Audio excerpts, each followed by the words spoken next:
সেদিন ছিল রবিবার, তাই মেয়ে বায়না ধরেছিল পাপা সিটি সেন্টারে যাব, কিন্তু না, আজকে ভাবলাম সিটি সেন্টারে না গিয়ে একটু ইকো পার্কের দিকে যাই। মেয়ের তখন 6 মাস বয়স ছিল যখন লাস্ট ইকো পার্কের মধ্যে ঢুকেছিলাম। বাড়ির কাছে ইকো পার্ক হওয়ার সত্ত্বেও আমাদের প্রায় যাওয়াই হয় না, ওই টুকটাক আশেপাশে রাস্তার দিক থেকে ঘুরে চলে আসি। তো ওই জন্য আজকে চলে গেছিলাম ইকো পার্কে। প্রথমে টিকিট কেটে ঢুকে পড়লাম 7 ওয়ান্ডার্সের ভিতরে। 7 ওয়ান্ডার্সের ভিতরে একে একে স্থাপত্যগুলো আপনারা দেখছেন।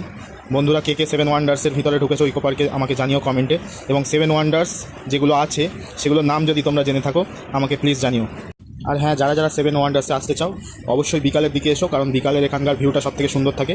সন্ধ্যের পরে সেভাবে ভালো ছবি তোলা যায় না ইকো পার্কে, তবে প্রফেশনাল ক্যামেরা হলে সে ব্যাপার আলাদা। তো যারা মোবাইল নিয়ে ফটোগ্রাফি করতে চাও অবশ্যই বিকালের মধ্যে যখন সূর্যের আলো থাকে তখন সেই সময় 7 ওয়ান্ডার্সের মধ্যে ঢোকার চেষ্টা করো। 7 ওয়ান্ডার্স ঘোরার পর আমরা তারপর চলে গেলাম চিলড্রেন পার্কের দিকে। হাঁটতে শেখার পর মেয়ের এই প্রথম চিলড্রেন পার্কের মধ্যে ঢোকা, তো সেখানে ঢোকাই ও খুব আনন্দ পাচ্ছিল। তারপর ওখানে একে একে স্লাইডিং, দোলনা এইগুলো চেপে সে খুব আনন্দিত।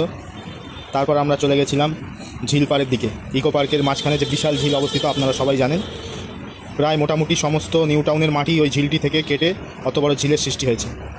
ঝিলের ধারে বসে আমরা তারপর টুকটাক টিফিন করে নিয়েছিলাম, নিয়ে ঝিলের সৌন্দর্য উপভোগ করছিলাম, এবং অনেকটা হাঁটার ফলে পাও ব্যথা হয়ে গেছিলো, তাই একটু বসে জিরিয়ে নিচ্ছিলাম।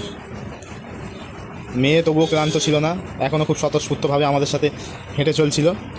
আর দুষ্টুমির কথা তো বলে বোঝানো যাবে না, এতটাই দুষ্টুমি করছিল ওখানে গিয়ে। তারপর ঘড়ির কাঁটার দিকে চোখ রাখতেই দেখলাম প্রায় 7টা বেজে গেছে। আর এখন শীতকালীন সময়, তাই ইকো পার্ক একটু তাড়াতাড়ি খোলে।